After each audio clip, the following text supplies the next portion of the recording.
করছি, সেদিন জাহান্নামীদের ভীষণ কষ্ট হবে, আর জান্নাতীদের জন্য অত্যন্ত আসান হবে, অবস্থাটা খুবই আরামের হবে।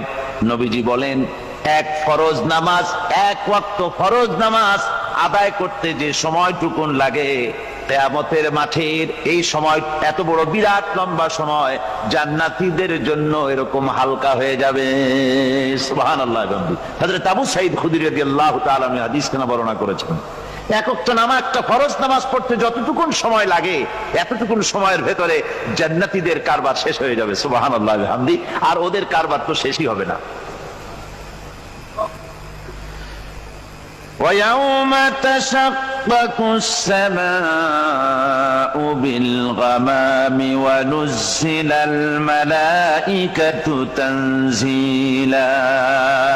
ওরা ফেরেশতা দেখতে চায়। সেদিন আসমান সমূহ